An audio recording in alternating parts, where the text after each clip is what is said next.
सुख और दुख मन की देन है। एक गुरु के दो शिष्य थे, दोनों किसान थे। भगवान का भजन पूजन भी दोनों करते थे। स्वच्छता और सफाई पर भी दोनों की आस्था थी। किंतु एक बड़ा सुखी था, दूसरा बड़ा दुखी।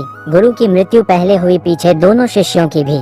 दैवयोग से स्वर्गलोक में भी तीनों एक ही स्थान पर जा मिले, पर स्थिति यहाँ भी पहले जैसी ही थी।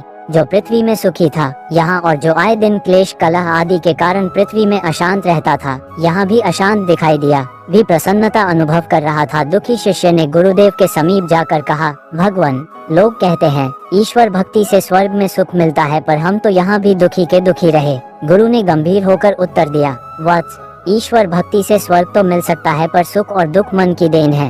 मन शुद्ध हो तो नरक में भी सुख ही है, और मन शुद्ध नहीं तो स्वर्ग में भी कोई सुख नहीं है। मनुष्य का जीवन केवल उसके कर्मों पर आधारित होता है। वह जैसा कर्म करता है उसका जीवन वैसा ही हो जाता है। जीवन में आधे दुख इस वजह से आते हैं क्योंकि हमने उनसे आशाएं बना रखी है जिनसे हमें नहीं बनानी चाहिए थी। आत्मा ना तो जन्म लेती है और ना ही मरती है, ना ही इसे जलाया जा सकता है, ना ही इसको भिगोया जा सकता है। आत्मा अमर और अविनाशी है। संसार में कुछ भी स्थायी नहीं है।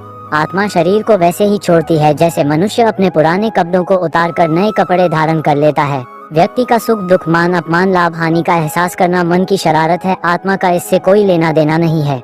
जब ये संसार ही स्थायी नहीं है, तब इस संसार की कोई वस्तु कैसे स्थायी हो सकती है।